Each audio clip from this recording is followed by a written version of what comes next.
মানুষ একটা অত্যন্ত শ্রেষ্ঠ কর্ম করতে পারেন, সেটা হলো ভুলে যেতে পারা।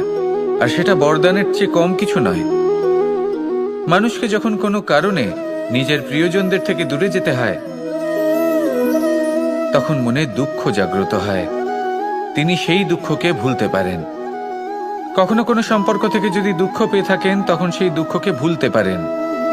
কিন্তু এই সংসারের প্রত্যেক আবেগ, প্রত্যেক বস্তু ভুলে যাওয়া উচিত নয়। বিশেষ করে আমাদের প্রিয়জন, আমাদের পরিবারের সদস্য। যখন এই সংসার থেকে ওনারা চলে যান, তখন যে সৎকর্ম ওনারা করেছেন, যে প্রেরণা ওনারা আমাদের প্রদান করেছেন, কখনো ভুলে যাওয়া উচিত নয়। যখন আপনি কোনো উঁচু স্থানে পৌঁছে যান, আপনি সাফল্য লাভ করেন, তখন সেই সকল বন্ধুদের ভোলা উচিত নয় যারা আপনার সাথে আরম্ভ থেকে ছিল, যারা সব সময় আপনাকে সাহায্য করেছে। আর সবথেকে গুরুত্বপূর্ণ কথা, আপনার বয়স যতই বৃদ্ধি পাক না কেন, মাতা পিতাকে কখনো ভুলবেন না। আপনি যতই বড় হন না কেন, আপনি তাদের সন্তানই থাকবেন। অভিজ্ঞতার দিক থেকে ওনাদের থেকে ছোটই থাকবেন। তাই সবসময় নিজের মাতা পিতাকে নিজের সাথে রাখুন, কখনো তাদের ভুলবেন না। সেই সকল ব্যক্তিদের ভুলে যাবেন না যারা দুঃখের দিনে আপনার সাথে ছিল, তবেই জীবনে সুখ পাবেন। আসুন আর আমার সাথে ভালোবেসে বলুন, রাধা রাধা। এই আমার অনেকগুলো নাম আছে, আর তাদের মধ্যে একটি হলো যুদ্ধ বিমুখ। এই কথা আপনারা সবাই জানেন। দাদাও আমাকে বলেছেন যে তুমি এরকম কিভাবে যুদ্ধক্ষেত্র থেকে মুখ ঘুরিয়ে পালাতে পারো কানাই। দেখুন, যেটা সময়ের দাবি ছিল আমি সেটাই করেছি। যদি আমি রণভূমি ত্যাগ করে না পালাতাম, তাহলে কে জানে কত সৈনিক নিজেদের প্রাণ হারাতেন, কে জানে কতগুলি পরিবার নিজেদের বাঁচার আশা হারাতেন, কে বলতে পারে হয়তো কত প্রাণী এই সংসার ত্যাগ করতেন। আর তাই কখনো কখনো যুদ্ধ বিমুখ হওয়াই শ্রেয়। কখনো জীবনের ক্ষেত্রেও এটা প্রযোজ্য। যদি দূরে চলে গেলে আপনার সম্ভাবনা বৃদ্ধি পায়, তাহলে দূরে চলে যান।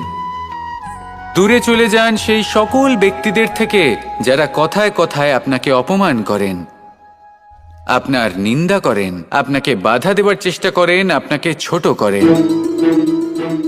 কারণ তাদের সাথে থেকে, সেই সকল ব্যক্তিদের সাথে থাকলে যারা আপনার মূল্য বোঝেন না, আপনি নিজের আত্মসম্মান, নিজের আত্মবিশ্বাস, নিজের ব্যক্তিত্বকে নত করে ফেলবেন। দূরে চলে যান সেই সকল সংঘর্ষ থেকে, সেই সকল পরিস্থিতি থেকে যাদের সম্মুখীন হয়ে আপনি কোনো পরিণামেই পৌঁছতে পারবেন না। যদি আপনি এইভাবে যুদ্ধ বিমুখ হয়ে উঠতে পারেন, যদি এই প্রবৃত্তি আপনি নিজের মধ্যে জাগ্রত করতে পারেন, তাহলে আপনার সামনে সেই যুদ্ধ চলে আসবে যাতে বিজয় লাভ করে আপনি নিজের অস্তিত্ব খুঁজে পাবেন। আর সেটাই হলো সবথেকে বড় জয়লাভ। আসুন আমার সাথে ভালোবেসে বলুন, রাধা রাধা। এই সংসারের একটা নিয়ম আছে, বা বলতে পারেন লোকে তাই বলে, যে শক্তিশালী হয় সে শক্তিহীনকে নত করে দেয়। এমনটাই হয়, তাই না? আবশ্যক নয়। কখনো কখনো এমনও হয় একজন অসমর্থ ব্যক্তি সমর্থ ব্যক্তিকে নত করে দেন। এটা সম্ভব, এও হতে পারে। আর এটা তখন হতে পারে যখন তার মধ্যে ভালোবাসার শক্তি থাকে। ভালোবাসার শক্তি এই সংসারে সবথেকে বড় শক্তি হয়। এই ভালোবাসার শক্তি দ্বারাই নির্ধন সুদামা আমাকে দিয়ে নিজের পা ধুইয়ে নিল, কিছু না বলেই, কিছু না চেয়েই। এই কর্মের আধার ছিল শুধুমাত্র ভালোবাসা। খুব শক্তিশালী হয় এই ভালোবাসা। ভালোবাসার শক্তি দ্বারাই আপনি হিমালয় পর্বতকে নত করতে পারেন, তাহলে কি অসম্ভব হতে পারে? এই ভালোবাসার শক্তির সঞ্চার করুন, আর এই ভালোবাসার সাথেই বলুন, রাধা রাধা। মানুষের জীবনে স্বচ্ছতার একটা আলাদা গুরুত্ব আছে। যদি আপনি নিজেকে স্বচ্ছ রাখেন, তাহলে আপনার নিজেরও ভালো লাগবে, সামনের ব্যক্তিরও ভালো লাগবে। একটা অন্যরকম প্রভাব পড়বে। কিন্তু একজন শ্রেষ্ঠ ব্যক্তি কিভাবে হয়ে ওঠা সম্ভব? যার মধ্যে গুণ আছে, শিক্ষা আছে, শুভ চেতনা আছে, যিনি সৎকর্ম করেন। কিভাবে হব সেই ব্যক্তি যার মধ্যে জ্ঞান আছে? শুধুমাত্র স্বচ্ছ থাকলে তো তা হওয়া সম্ভব নয়। প্রথমে আপনাকে বুঝতে হবে যে মানুষের মধ্যে 4টি মূল তত্ত্ব আছে। প্রথম হলো তার শরীর, যার দ্বারা উনি যে কোনো কর্ম করে থাকেন। দ্বিতীয় তত্ত্ব হলো তার মন, যার দ্বারা কোনো কর্ম করার জন্য সে নিজেকে প্রেরণা দিতে থাকে। তৃতীয় তত্ত্ব হলো বুদ্ধি, যে কর্ম আমরা করতে চাই, যে লক্ষ্যে আমরা পৌঁছতে চাই, সেটা আমরা কিভাবে কোন পথে করব সেটা স্থির করা যায় বুদ্ধি দিয়ে। আর চতুর্থ তত্ত্ব হলো আত্মা। আত্মা হলো এমন এক তত্ত্ব যার কোনো সমাপ্তি নেই। আত্মা হলো অজয়। কিন্তু এরও শুদ্ধিকরণের প্রয়োজন হয়। এই 4টি তত্ত্বের শুদ্ধিকরণ করতে থাকুন, এদের নির্মল রাখুন, শুদ্ধ রাখুন। এবং এটা কিভাবে হবে? শুভ চেতনা দ্বারা, জ্ঞানের দ্বারা, এবং সব থেকে বেশি গুরুত্বপূর্ণ প্রেমের দ্বারা। আসুন আমার সাথে ভালোবেসে বলুন, রাধা রাধা।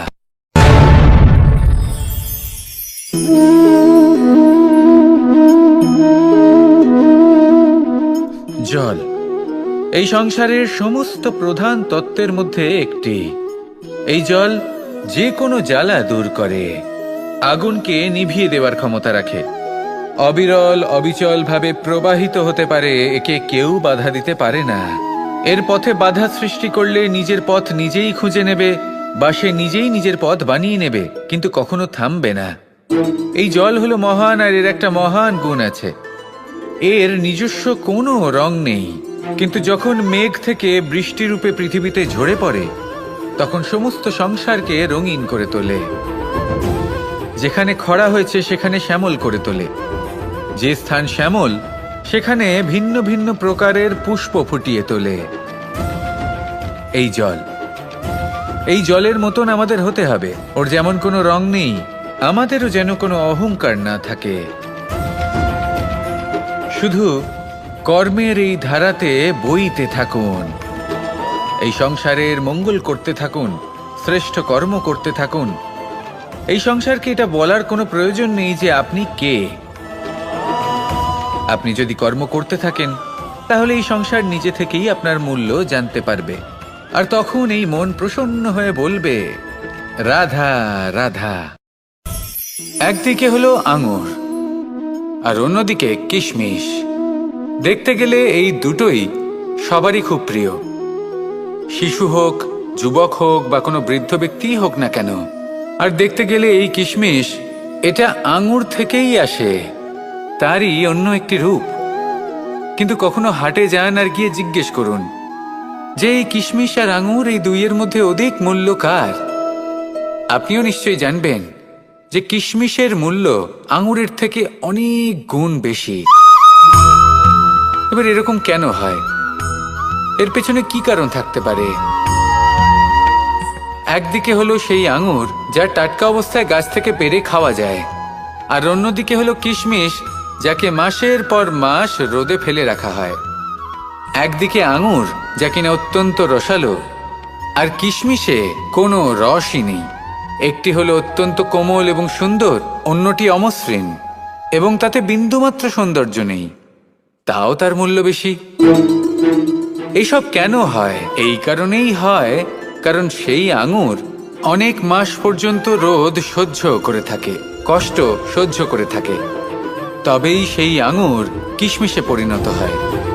এবার জীবনের কড়া রোদ যাকে সহ্য করতে হয়, তার সাথেও এটাই হয়ে থাকে। তারও মূল্য আপনা থেকেই বৃদ্ধি পায়।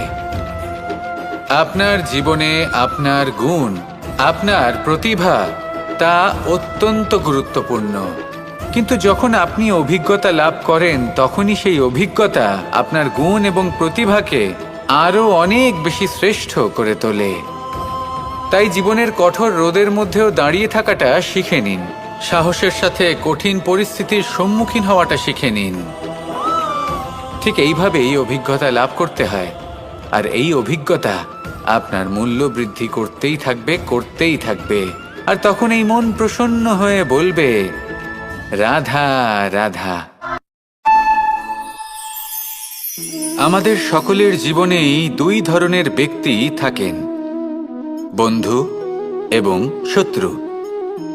তারা হলেন আমাদের প্রিয় বন্ধু, যারা আমাদের জীবনে সবসময় আমাদের পাশে থাকেন। কখনো কখনো আমরা তাদের জন্য কিছুই করি না, তাও তারা আমাদের আনন্দ প্রদান করেন, ভালোবাসা প্রদান করেন। আর অন্যদিকে থাকে আমাদের শত্রু। দেখতে গেলে যখন আমরা জন্ম নিই তখন কিন্তু আমাদের কোনো বন্ধু থাকে না, আমাদের কোনো শত্রুও থাকে না। কিন্তু যত ধীরে ধীরে আমরা জীবনে এগোতে থাকি, আমাদের বয়স বাড়তে থাকে, তখন আমাদের বন্ধু আর শত্রু এই দুইয়ের সংখ্যা বাড়তে থাকে। আর সেই সবকিছু নির্ভর করছে আমাদের কথার ওপর এবং আমাদের ব্যবহারের ওপর। এবারে আপনি যদি কোনো ব্যক্তিকে স্বাগত জানান উদার চিত্তে, ভালোবেসে, তাহলে সেই ব্যক্তি আপনার বন্ধু হবেই হবে। কিন্তু যদি আপনি নিজে হাতে কাউকে সামনে অগ্রসর হতে বাধা দেন, বিনা কারণে তার সাথে খারাপ ব্যবহার করেন, তাহলে তার মনে শত্রুতার বোধ অবশ্যই জেগে উঠবে। আর রইল বিষয় কথার, যদি আপনার কথা মধুর হয় তাহলে সবাইকে আপনি আপন করে নিতে পারবেন। এই কথাই যদি কটু হয় তাহলে আপনার আপনজনেরাও দূরে চলে যেতে পারে। তাই নিজের কথার ওপর সংযম রাখুন এবং নিজের আচরণ উদার করে তুলুন। জীবনে সুখই সুখ থাকবে। আসুন আমার সাথে ভালোবেসে বলুন, রাধা রাধা। এই সংসারে যখনই কোনো সমস্যা আসে তখন আমরা আমাদের সব থেকে বড় সম্বলের কাছে আশ্রয় খুঁজি, তা হলো আমাদের বিশ্বাস। এবার প্রশ্ন হলো এটাই যে এই বিশ্বাস কার উপর করা যেতে পারে? পরিবারের ওপর, বন্ধুর ওপর, নাকি তাদের ওপর বিশ্বাস করা উচিত যাদেরকে আমরা কখনো সঙ্গ দিয়েছি? দেখুন, এই সংসারে বিপদের সম্মুখীন হলে কে আপনাকে সাহায্য করবে সেটা নির্বাচন করা আপনার হাতে নেই। সেটা সেই সকল ব্যক্তির উপর নির্ভরশীল যে তারা আপনাকে সাহায্য করবে নাকি করবে না। অর্থাৎ যখনই কোনো বিপদ আসে সর্বপ্রথম তার সম্মুখীন আমাদের নিজেকেই হতে হয়। আর তার জন্য প্রস্তুত থাকা প্রয়োজনীয়, সেই শক্তি, সেই সাহস অর্জন করা প্রয়োজনীয়।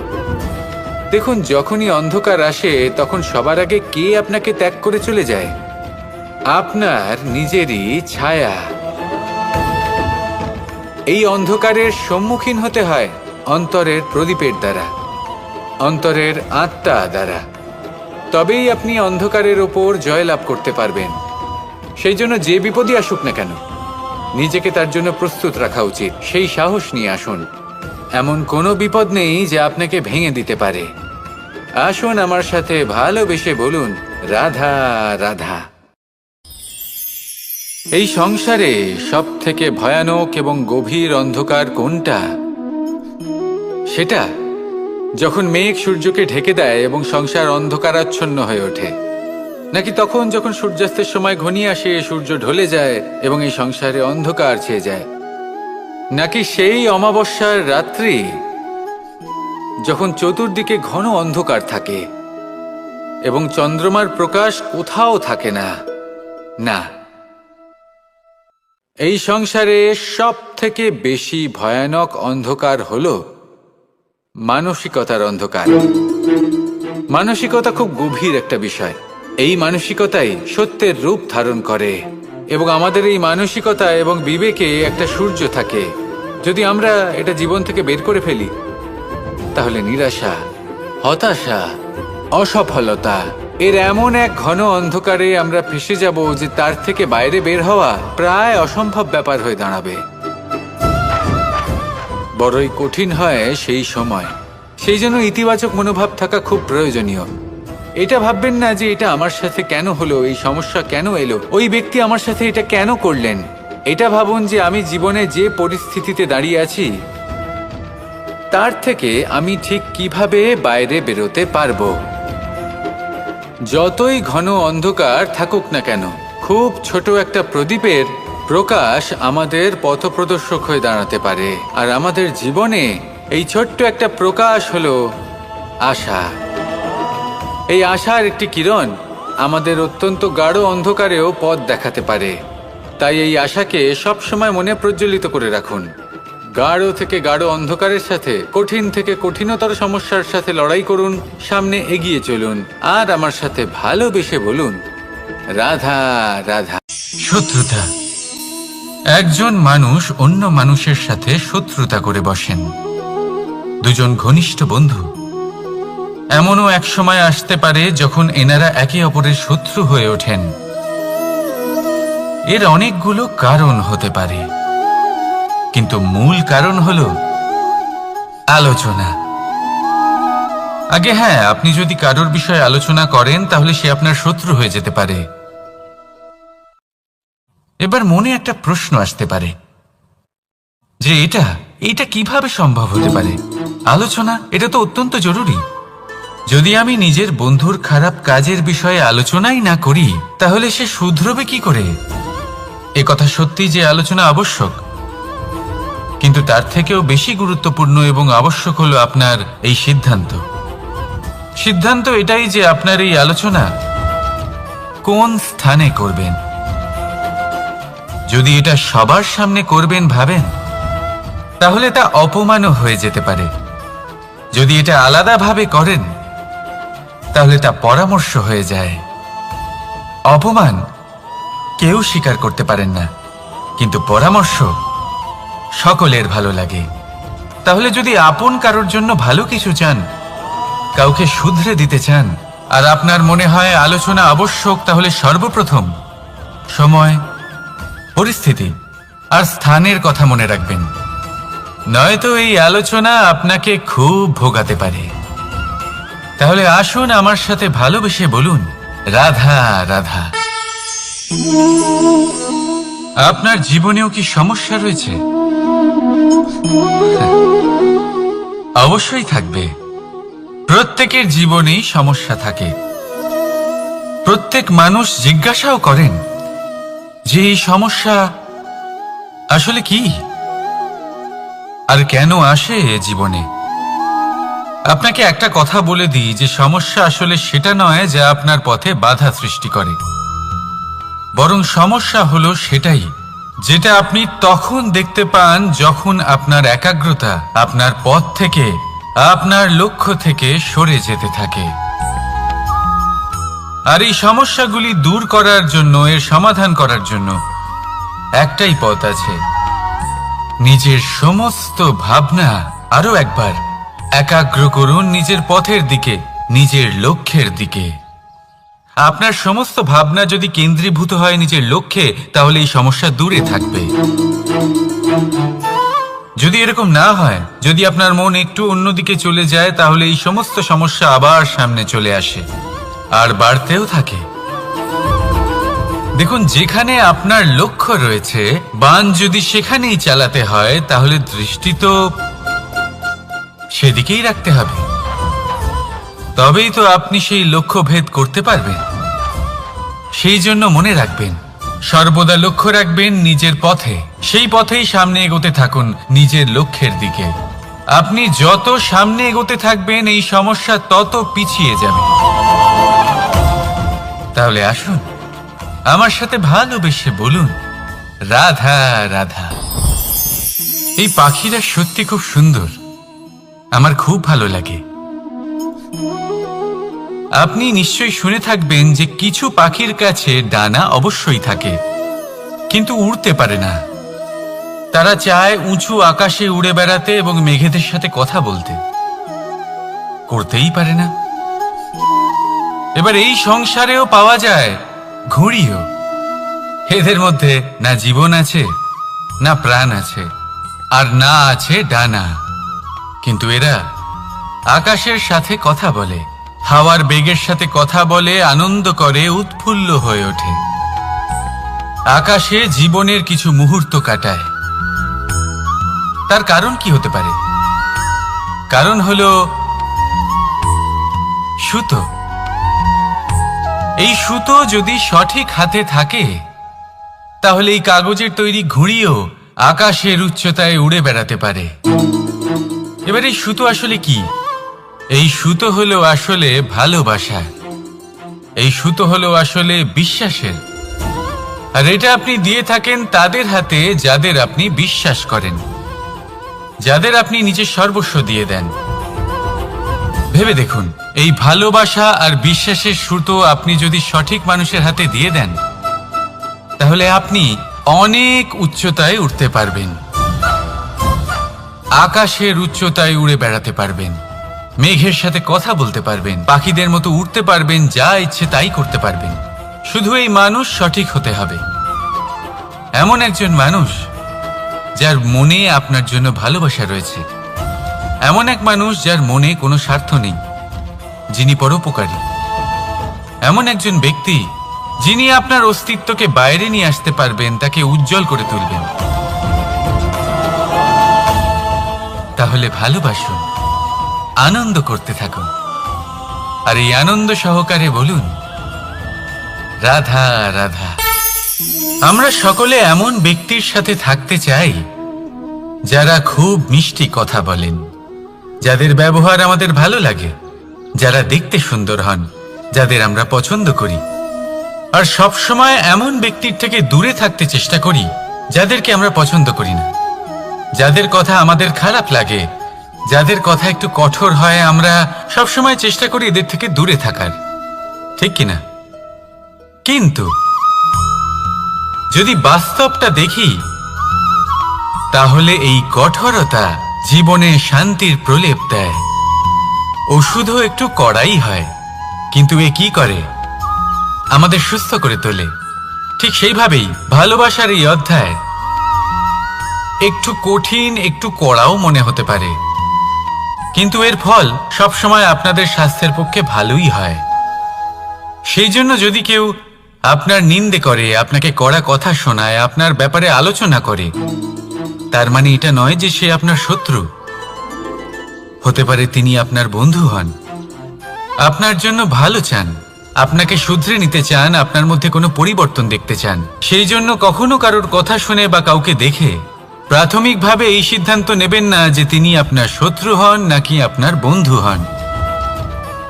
এমনও শত্রু হয়ে থাকেন যে গুড়ের মতো মিষ্টি মিষ্টি কথা বলে আসলে আপনাকে বিষ পান করিয়ে দেবেন, আর এমনও বন্ধু থাকেন যারা আসলে নিমের মতো কড়া কথা বলেন কিন্তু আপনাকে অমৃত পান করান। এদের মধ্যে পার্থক্য করতে জানতে হবে, কে আসলে শত্রু হন আবার কে আসলে মিত্র হন। এই পার্থক্য যখন আপনি করতে শিখবেন, তখন আপনি এই সংসারের সব থেকে সুখী প্রাণী হয়ে উঠবেন। এই পার্থক্য বোঝা সহজ নয়, কিন্তু অবশ্যই আবশ্যক। রাধা রাধা। অসুখ। এমন কোনো মানুষ আছেন এই সংসারে যার অসুখ করে না? প্রত্যেক মানুষ কখনো না কখনো অবশ্যই অসুস্থ হয়েছে, তার এই শরীর রোগের শিকার অবশ্যই হয়েছে। এবারে দেখুন, এই রোগ আসে, আবার এই রোগ চলেও যায়, কিন্তু সেই রোগ আমাদের কষ্ট দিতে কেন সক্ষম হয়? কারণ হলো স্বচ্ছতা। যদি এই স্বচ্ছতা শরীরে না থাকে, তাহলে মানুষকে শারীরিক কষ্ট পেতেই হবে। ঠিক সেইভাবেই অত্যন্ত প্রয়োজনীয় হলো এই স্বচ্ছতা যেন মনেও থাকে। যদি এই স্বচ্ছতা মনে না থাকে, তাহলে মানুষ চারিত্রিকভাবে কষ্ট সহ্য করেন। এবারে নিবারণ কি হতে পারে? বড়ই সহজ এর উপশম। যদি রোগ শরীরে হয়, তাহলে সর্বপ্রথম স্বচ্ছতা বজায় রাখতে শিখুন, এই শরীরকে পরিষ্কার রাখতে শিখুন। বিচক্ষণতার সাথে এই রোগের সম্মুখীন হন, ভয় পাওয়ার কোনো দরকার নেই। ব্যায়াম করতে থাকুন, সব ঠিক হয়ে যাবে। সেইভাবেই যদি এই অসুখ মনে হয়, তাহলে কি করা যায়? সর্বপ্রথম তার আধারের উপরে নজর দিন। আপনার এই আধারই হলো আপনার আহার। যা আপনি আহার করবেন, সেরকমই মানুষ হয়ে উঠবেন। সেইভাবেই আপনি যেরকম ভাবেন, সেরকমই মানুষ হয়ে উঠবেন।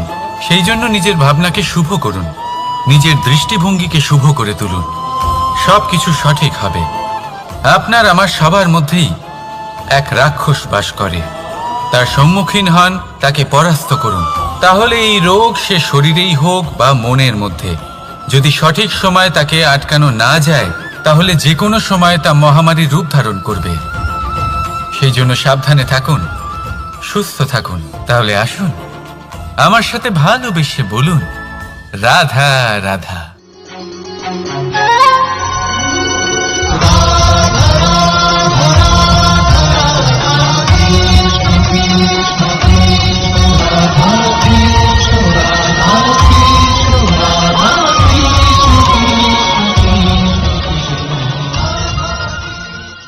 সংসারে সব থেকে বড় ব্যক্তি কে?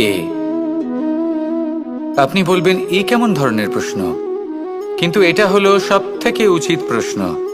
কেউ এর উত্তর দেবে যে সেই মহাপ্রতাপী রাজা তিনি হলেন সব থেকে বড় ব্যক্তি, সেই বড় রাজনীতিবিদ তিনিই সব থেকে বড় ব্যক্তি। আমি আপনাকে জানাই যে সংসারের সব থেকে বড় ব্যক্তি হলেন তিনি যার সাথে দেখা করলে আপনি নিজেকে ছোট মনে করবেন না।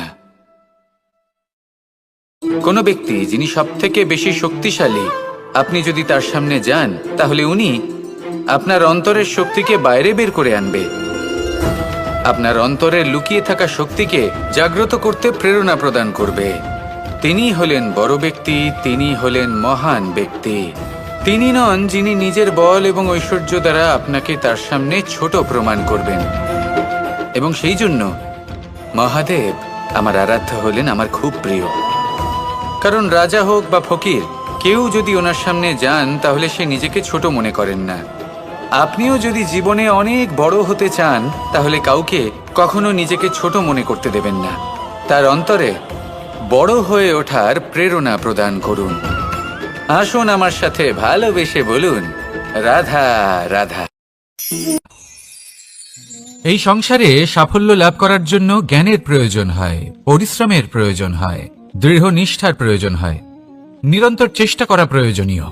কিন্তু আরো কিছু আছে যা অত্যন্ত প্রয়োজনীয় এবং গুরুত্বপূর্ণ। তা হলো ভালো বন্ধু। তাদের থাকা অত্যন্ত প্রয়োজনীয়। যদি ভালো বন্ধু থাকে তাহলে সময় এলে তারা ঢাল হয়ে আপনাকে সুরক্ষা করবেন। সময় এলে অস্ত্রের মতো শত্রুকে সংহারও করবেন। যদি তিনি জ্ঞানী হন, তাদের মধ্যে সদ্গুণ থাকে, তাহলে এই সব গুণ আপনার মধ্যেও প্রবেশ করবে। তাহলে সাফল্যের জন্য ভালো বন্ধু পাওয়া অত্যন্ত প্রয়োজনীয়। কিন্তু শুধু বন্ধু কেন, ভালো শত্রুও থাকা প্রয়োজনীয়। এবার আপনি ভাববেন এ আমি কি বললাম? যদি আপনার জীবনেও ভালো অর্থাৎ শক্তিশালী শত্রু থাকে তাহলে আপনিও শক্তিশালী হতে থাকবেন। এই শত্রু আপনাকে প্রেরিত করবে আরো বেশি শক্তিশালী হয়ে ওঠার। কখনো কোনো হরিণকে দেখুন, তীব্র গতিতে দৌড়তে থাকে। কেন তীব্র গতিতে দৌড়য়? এই কারণে নয় যে কোথাও তার জন্য মধুর ঘাস অপেক্ষা করে রয়েছে, না। সে এই কারণে তীব্র গতিতে দৌড়য় কারণ সেটা না করলে তার পেছনে একটি সিংহ আছে যে ওকে নিজের ভোজন করে ফেলবে। তাই জীবনে বিপদ, সংকট এই সবকিছুও হলো অত্যন্ত গুরুত্বপূর্ণ। তার সম্মুখীন হতে শিখুন আর আমার সাথে ভালোবেসে বলুন, রাধা রাধা। আমরা সবাই ফল খাই, কিন্তু আমাদের সেই ফলই প্রিয় হয় যে পরিপক্ক হয়ে ওঠে, যেটা নম্র হয়, আর যে ফল অনেক বেশি মিষ্টি আর সুস্বাদু হয়ে থাকে, যাদের রঙে বাহার দেখা যায়। সেইভাবে জীবনে আমরা নানান মানুষের সাথে পরিচিত হই, কিন্তু সেই মানুষই আমাদের মন ছুঁয়ে যায় যারা বিনম্র স্বভাবের, যাদের বাণী খুব মধুর, যাদের অন্তরে আত্মবিশ্বাসের একটা তেজ, একটা রং দেখা যায়। এবার এমন ব্যক্তি আমরা কি করে হব? ঠিক সেইভাবেই যেমন একটা ফল রোদ, বর্ষা, শীত, বায়ু এই সকল সংকটময় পরিস্থিতির সম্মুখীন হয়ে পরিপক্ক হয়ে ওঠে, সেইভাবেই মানুষ সংকটময় পরিস্থিতির সম্মুখীন হয়ে পরিপক্ক হয়ে ওঠেন। যদি এই সংকটের সম্মুখীন হন তাহলে অভিজ্ঞ হবেন, আর এই অভিজ্ঞতাই শিক্ষা দিয়ে যাবে। এই অভিজ্ঞতা আমাদের শিখিয়ে দেয় যে আমাদের বিনম্র থাকতে হবে। অহংকার করে কোনো লাভ নেই। মধুর বাণীর যে কি মূল্য তা আমরা শিখতে পারি। এই অভিজ্ঞতাই আমাদের বুঝিয়ে দেয় যে উচিত অনুচিত কোনটা, আমাদের দৃষ্টিভঙ্গি তৈরি করে, আর এই দৃষ্টিভঙ্গি দ্বারা আত্মবিশ্বাস জাগ্রত হয়। সেই জন্য জীবনে কখনো বিপদ থেকে দূরে পালাবেন না, সেগুলোর সম্মুখীন হন, অভিজ্ঞতা লাভ করুন, তার থেকে শিক্ষা লাভ করুন, এইভাবেই পরিপক্ক হবেন।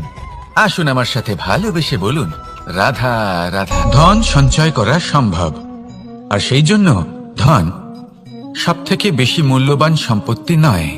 এবার আপনি বলবেন এ আমি কি বলছি? এই ধন খুব মূল্যবান, আমরা সকলে অর্জন করতে ব্যস্ত। সেটা এই কারণে কারণ আপনারা জানেন না এই সংসারের সব থেকে বেশি মূল্যবান সম্পত্তি কি। এ হলো সেই সম্পত্তি যা কখনো সঞ্চয় করা সম্ভব নয়। আপনার কাছে যতই ধন থাকুক তা দিয়ে আপনি স্বাস্থ্য লাভ করতে পারেন, বাড়ি কিনতে পারেন, আদি ইত্যাদি, কিন্তু আপনি যতই ধনী হন না কেন, ফেলে আসা দিনের একটা মুহূর্ত আপনি লাভ করতে পারবেন না। এই একটা মুহূর্ত, এই সময়, এটাই হলো সংসারের সব থেকে মূল্যবান সম্পত্তি। একবার চলে গেলে তা কখনোই ফিরে আসে না। আর এই মুহূর্ত যতই চলে যাক না কেন, আমরা স্মৃতির মাধ্যমে সেগুলি যাপন করতে পারি, তার আনন্দ উপভোগ করতে পারি। আর যার সাথে আমরা সময় অতিবাহিত করেছি তার স্মৃতিতে আমরা চিরকাল জীবিত থাকতে পারি। সেই জন্য সময় সব থেকে মূল্যবান সম্পত্তি, তাকে এইভাবে নষ্ট করবেন না। প্রত্যেকটা মুহূর্ত উপভোগ করুন, আনন্দ করুন, আর ভালোবেসে বলুন রাধা রাধা। কনক, কি সুন্দর একটা শব্দ। এর অনেকগুলো রূপ রয়েছে, অনেকগুলো অর্থও রয়েছে। প্রথম অর্থ হলো স্বর্ণ, অর্থাৎ সম্পত্তি। দ্বিতীয় অর্থ ধুতুরা, অর্থাৎ গাছের ছোট একটা বীজ, যা কিনা অত্যন্ত শক্তিশালী হয়। যদি বেশি মাত্রায় এর প্রয়োগ করা হয় তাহলে এটা বিষময় হয়ে উঠতে পারে। এই হলো সেই ধুতুরা যার প্রয়োগ মহাদেবের পুজোতে করা হয়। এবার প্রশ্ন হলো এটাই যে এই স্বর্ণ এবং এই ধুতুরার মধ্যে মিল কি রয়েছে। মিল হলো এটাই যে এই দুটোই মানুষকে মত্ত করে তোলে। ধুতুরা মানুষকে তখন মত্ত করে যখন তাকে সেবন করা হয়, কিন্তু স্বর্ণ, ধন, সম্পত্তি, মানুষ এটা যতটাই অর্জন করে নেয় সেটাই যথেষ্ট। এই স্বর্ণ মানুষের ভাবনা চিন্তা করার ক্ষমতাকে বশ করে ফেলে। মানুষ সম্পত্তির লোভে মত্ত হয়ে ওঠে, কারণ যে যত চমৎকারী, যতটা অমূল্য হয়, তাকে সামলানো কিন্তু ততটাই কঠিন, তাই না? তাই মনে রাখবেন, ধন, স্বর্ণ, সম্পত্তি এগুলো ধুতুরার থেকেও অনেক বেশি বিষাক্ত হতে পারে। তাই এর ওপর আত্মসংযমের একটা কবচ পরিয়ে রাখবেন এবং বিবেকের শক্তির সাথে এগুলো প্রয়োগ করুন, তবেই কল্যাণ হবে। আসুন আমার সাথে ভালোবেসে বলুন রাধা রাধা। আমার কাছে যশোদা মা যেমন, আমার কাছে দেবকী মা যেমন, আমার কাছে ঠিক তেমনই হলেন গোমাতা। এবার ভেবে দেখার বিষয় হলো এটা যে এই সংসারে অসংখ্য প্রাণী আছে, একজন গাইকে একজন মায়ের মর্যাদা কেন দেওয়া হয়? তাহলে এর অনেকগুলো কারণ আছে। এই গাই অর্থাৎ গোমাতা, এনারা হলেন অত্যন্ত শান্ত, শান্তিপ্রিয়, কখনো কারোর কোনো ক্ষতি করতেই পারেন না। গোমাতা যে দুধ নিজের বাছুরকে পান করান সেই দুধই আমাদেরও দেন। সেই দুধ পান করে আমরা শক্তি লাভ করি। এই দুধ থেকে আমরা মাখন, ঘি, পায়েস, এইসব সুস্বাদু খাবার লাভ করি। গোমাতার গোবর আমাদের জ্বালানি হিসেবে সাহায্য করে, যার ফলে খুব কম সংখ্যক কাঠ ব্যবহার করা যায় এবং বেশিরভাগ জঙ্গল সুরক্ষিত থাকে। গোমাতার গোমূত্র, সেটাও আমাদের কাছে লাভজনক। এর দ্বারা আমরা অনেক রোগ থেকে মুক্তি লাভ করতে পারি। গোমাতা যখন একটি বাছুরকে জন্ম দেন তখন সেই বড় হয়ে আমাদের ক্ষেত কর্ষণ করে। সেই জন্য গাইকেও জীবনে মায়ের মর্যাদা দেবেন। যতটা সম্ভব তাকে সেবা করুন এবং ভালোবেসে তাকে পালন করুন। এই মন নিজে থেকেই প্রসন্ন হয়ে বলবে রাধা রাধা। মধু কারই না পছন্দ বলুন তো? অত্যন্ত সুস্বাদু হয় এই মধু, মিষ্টি খেতে হয় এবং তা শক্তিও প্রদান করে। এবং প্রত্যেকটি মিষ্টি পদার্থের মতোই এতেও খুব তাড়াতাড়ি পিঁপড়ে ধরে যায়। অন্যদিকে যদি নুনকে দেখি তাহলে বছরের পর বছর রাখলেও এতে পিঁপড়ে ধরে না। এবার যদি কথা বলি বন্ধুত্বের, তাহলে বন্ধুত্ব নুনের মতো হওয়া উচিত, মধুর মতো নয়। যারা সামনে এলে শুধুমাত্র মধুর মধুর কথা বলবে, পরে এতে পিঁপড়ে ধরে যাবে, এটা নুনের মতো হওয়া উচিত। প্রকৃত বন্ধু হলো সে যে সময় এলে পরে আপনার সামনে আপনার প্রকৃত সত্য তুলে ধরবে, তা সে যতই কঠিন হোক না কেন। আপনার দোষ, আপনার অপগুণ, আপনার খামতি আপনাকে বলতে পারবে, যাতে আপনি সেগুলো শুনে মেনে নিয়ে তারপর নিজেকে শুধরোতে পারেন। এটাই হলো প্রকৃত বন্ধুত্ব। কখনো নিজের জীবনের আশেপাশে মন দিয়ে দেখবেন, অনেক সময় এমন মানুষ থাকেন, অনেক বন্ধু থাকেন, যাদের দেখে আমাদের মনে হয় যে এনারা খুব কঠোর, এনাদের কথা খুব কটু। কিন্তু বেশিরভাগ এমন মানুষের মনটা যদি বুঝতে পারেন তাহলে দেখবেন তাতে কোনো মালিন্য নেই। এনাদের মন অত্যন্ত পবিত্র হয়। যদি আপনার জীবনেও এমন কোনো ব্যক্তি থেকে থাকে, এমন বন্ধু থাকে, তাহলে তাদের আগলে রাখুন আর আমার সাথে ভালোবেসে বলুন, রাধা রাধা। যতক্ষণ আমরা এই সংসারে জীবিত, ততক্ষণ আমাদের সাথে সবকিছু থাকে। আমাদের ধন, সুখ স্বাচ্ছন্দ্য, আমাদের মিত্রগণ, আমাদের পরিবার, এই সমাজ, এই সবকিছু আমাদের সাথে থাকে। যেদিন আমরা এই সংসারকে ত্যাগ করব, এদের মধ্যে কেউ আমাদের সাথে যাবে না। না ধন, না স্বাচ্ছন্দ্য, না সম্পত্তি। এই সকল মানুষ, এই সমাজ, এরা শুধুমাত্রই শ্মশান পর্যন্ত আমাদের সাথে থাকতে পারবেন। তারপরে যদি আমাদের সাথে কিছু যেতে পারে, তাহলে তা শুধুই আমাদের ধর্ম। আর এই সংসারে আমরা নিজেদের যে সুনাম রেখে যাই, সেটা সম্ভব শুধুমাত্র কর্মের দ্বারা। সেই জন্য সংসারে যতদিন পর্যন্ত জীবিত আছেন, যদি কিছু অর্জন করতে চান, তাহলে ধর্ম অর্জন করুন, ধর্মের বিষয়ে স্পষ্টতা অর্জন করুন এবং কর্ম অর্জন করুন। এটাই হবে আপনার অতীত এবং এটাই হবে আপনার ভবিষ্যৎ, এবং এটাই সকলকে প্রেরণা প্রদান করবে। আসুন আমার সাথে ভালোবেসে বলুন, রাধা রাধা। বলতে গেলে এই অভিজ্ঞতা আমাদের সেই শিক্ষা দেয়, যার জন্য আমরা সুখের দিকে উচিতভাবে অগ্রসর হতে পারি। সেই জন্য জীবনে যখনই দুঃখ আসবে, দুঃখের এই সময় আসবে, তখন হতাশ হবেন না। বোঝার চেষ্টা করুন এই পরিস্থিতি কেন এসেছে, কি শিক্ষা দিতে এসেছে। যদি আপনি সেই জ্ঞান লাভ করেন, সুখের পথে অগ্রসর হন, তাও উচিত রূপে, তাহলে এই অভিজ্ঞতার উদ্দেশ্য পূরণ হয়ে যায়। তাহলে আসুন আর আমার সাথে ভালোবেসে বলুন, রাধা রাধা। জীবনে শিখরে পৌঁছানোর জন্য মানুষের কি প্রয়োজন হয়ে থাকে? সিঁড়ির। কিন্তু তাও প্রত্যেক মানুষ, প্রত্যেক ব্যক্তি শিখরে পৌঁছতে পারেন না। এর কারণ কি? কারণ একটা হতে পারে যে মানুষ কল্পনা করতে থাকেন কিন্তু সিঁড়ি খুঁজে পান না। কিছু মানুষ খুঁজে নেন, কিন্তু তা পেয়ে এতটাই প্রসন্ন হয়ে যান যে তারপর আর কোনো কর্মই করেন না। খুব সোজা ব্যাপার। অনেক মানুষ সিঁড়ি খুঁজে পান না, আর যদি পেয়েও যান, তাও যতক্ষণ না তাতে চড়ছেন, সেই শিখরে পৌঁছবেন কি করে? যতক্ষণ না আপনি পরিশ্রম করছেন, যতক্ষণ না সেই সিঁড়িতে আপনি চড়ছেন, যতক্ষণ না ক্লান্ত হচ্ছেন, আপনার পায়ে হাঁটুতে ব্যথা না হচ্ছে, ততক্ষণ এই শিখরে পৌঁছানোর সৌভাগ্য লাভ করতে পারবেন না। তাহলে কল্পনার সাথে কর্ম করুন, পরিকল্পনার সাথে পরিশ্রম করুন, সবকিছু পাবেন। আসুন আমার সাথে ভালোবেসে বলুন, রাধা রাধা। সমস্যা, কঠিন সময়, সংকট, বিপদ কার জীবনে নেই? প্রত্যেকের জীবনে আছে। কিন্তু আমাকে একটা কথা বলুন, যদি নৌকায় ঢেউকে ভয় পেতে শুরু করে, তাহলে সাগর পার করবে কে? কখনো কোনো ছোট্ট পিঁপড়েকে দেখেছেন, যে আকারে হয়তো ছোট হতে পারে কিন্তু বড় শিক্ষা দিয়ে যায়? কিন্তু আমরা শিখি না। এবার দেখুন একটা পিঁপড়েকে, যে ভোজনের খোঁজে বাইরে বের হয়, একটা ছোট্ট দানা তুলে নেয়। ছোট দানা তোলে কারণ তার থেকে বেশি সে তুলতেই পারবে না। সে দানা নিয়ে চলতে শুরু করে, কোনো দেওয়ালে উঠে পড়ে, আবার পড়েও যায়। সেই দানা দূরে কোথাও একটা পড়ে যায়, তা আবার খোঁজে, তুলে নেয়, আবার চলতে থাকে। পড়ে যায়, আবার ওঠে, পড়ে যায়, আবার ওঠে। সেই দানাটা রেখে দেয়, আবার বেরিয়ে পড়ে ভোজনের খোঁজে। পরিশ্রম করতে থাকে কিন্তু হার মানে না। এই শিক্ষাই তো আমাদের প্রাপ্ত করতে হবে। নিরন্তর পরিশ্রম আর নির্ভীক হয়ে কর্ম করে যেতে হবে।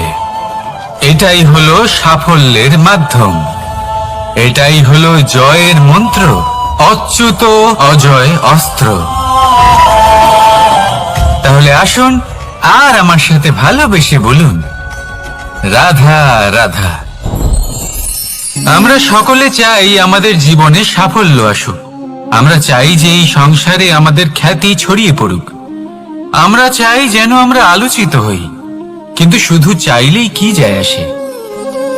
যদি এই সংসারে আলোচিত হতে হয়, তাহলে পরিচিত হতে হবে পরিশ্রমের দ্বারা। যতক্ষণ না আপনারা পরিশ্রমের সাথে পরিচিত হবেন, সাফল্যের সাথে পরিচিত হবেন না। সংঘর্ষ করতে হবে প্রতিদিন, প্রতি বছর। জীবনের সব পরিস্থিতিতেই হয়তো নতুন নতুন বাধা আসবে, নতুন নতুন বিঘ্ন ঘটবে, কিন্তু এটা আবশ্যক নয় যে সমস্ত বিঘ্ন বিনাশের জন্য আসবে। কিছু বিঘ্ন আপনার পথ প্রশস্ত করার জন্য আসবে, আপনার পথ পরিষ্কার করার জন্য আসবে। যদি আপনাকে উদাহরণ দিই, যখন বন্যা আসে, বাড়ি ঘর ভেসে যায়, তখন আমরা হতাশ হয়ে পড়ি, আমরা দুঃখী হয়ে পড়ি। কিন্তু সেই বন্যাই আমাদের সেই ধরিত্রীকে এত উর্বর করে তোলে যে সেই উর্বর অংশ কাজে লাগিয়ে আমরা সেরকম আরো 10টা বাড়ি বানাতে পারি। তাহলে ধন্যাত্মক থাকুন আর যে কোনো সংঘর্ষের জন্য প্রস্তুত থাকুন। জীবনে অনেক দূর যেতে পারবেন। তাহলে আসুন আমার সাথে ভালোবেসে বলুন, রাধা রাধা।